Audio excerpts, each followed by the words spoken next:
So again, this really sells the argument. Balance and stability, really, really important. But, my friend Morpheus, what have I told you that breathing affects everything? Anyone done yoga before? Yeah. Yeah? It's pretty cool. So, we have, who knows the fight or flight response?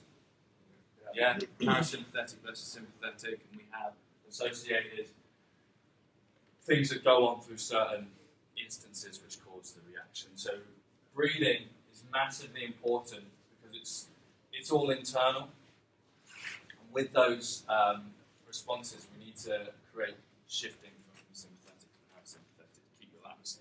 But the centre of it all is summed up by this. So weak pelvic floor muscles typically result in an overactive piriformis, obturator externus, and quadratus femoris. This results in butt gripping, which pinches the femur anteriorly into the labrum. So this is all in the hips. So who suffers from bad back? Anyone in here? Sore back. Okay. So how do you activate your pelvic floor? Been to yoga, Dale? Probably told you. Breathe. Yep. Breathe. Okay. These muscles, all in your hips. Okay.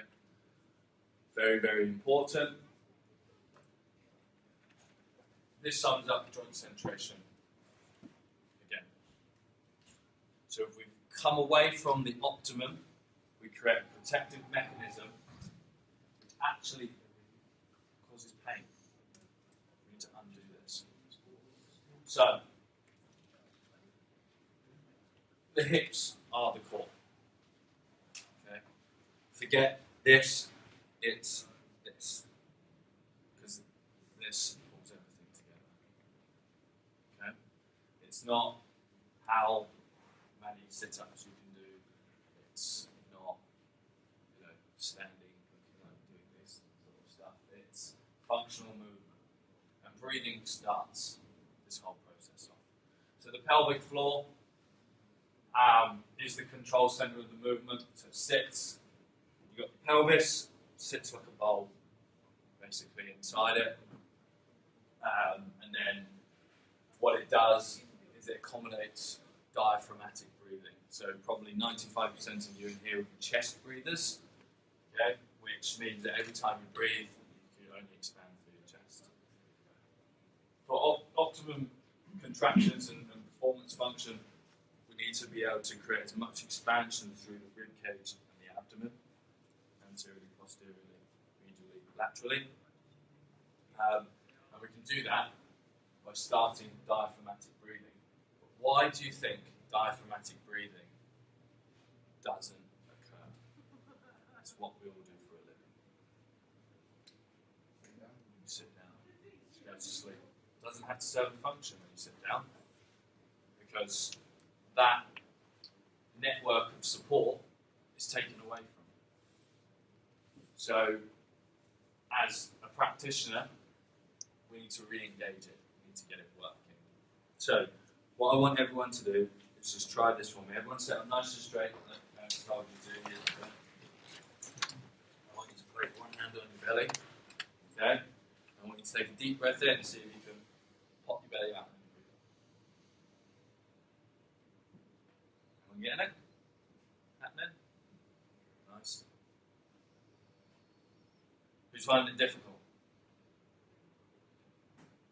To really get full expansion through their stomach.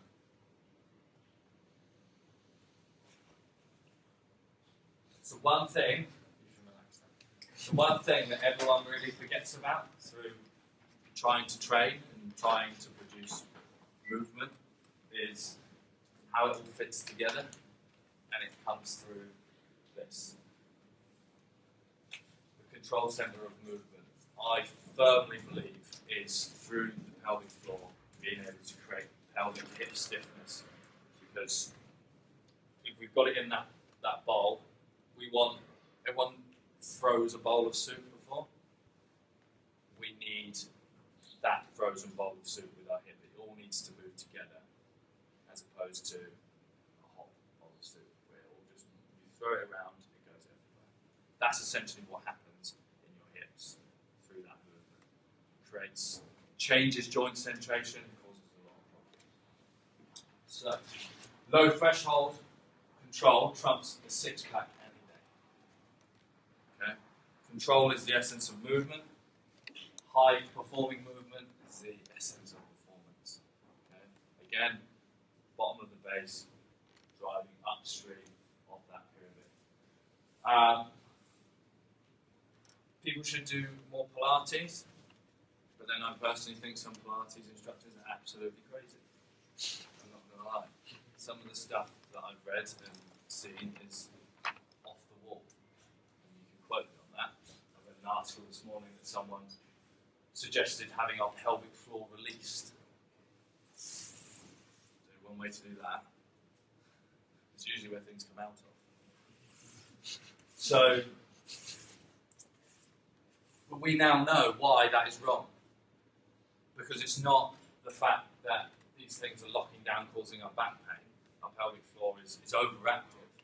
It's not working. There's so many other things contributing to this dysfunction than our pelvic floor.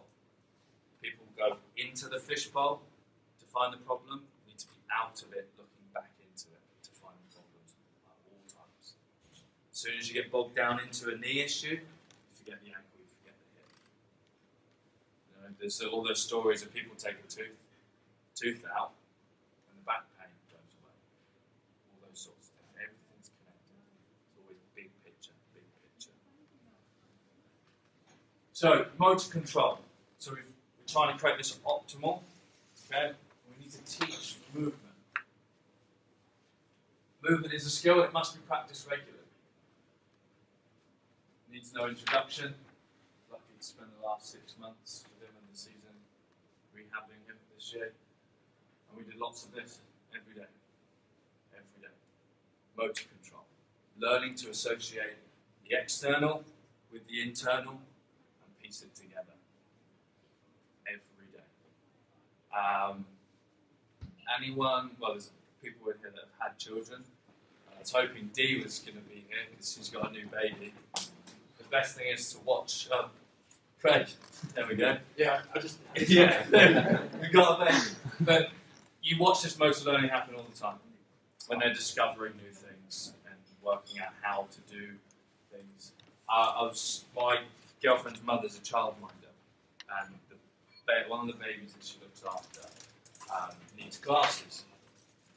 And trying to wheel this child off of breastfeeding and onto solid foods and stuff like that, and they're trying to give the baby food to put into its hand and showing them how to do it. The baby couldn't see. They didn't know this. And so every time anything went into its hand, they couldn't learn mimicking, do what mummy does, do what daddy does. They didn't know. The motor learning process was void because there was no visual recognition. Put glasses on them. First day, changed. Baby picked up the food, same as what Judith, the name is, picked it up, Judith went like that, the baby went like that.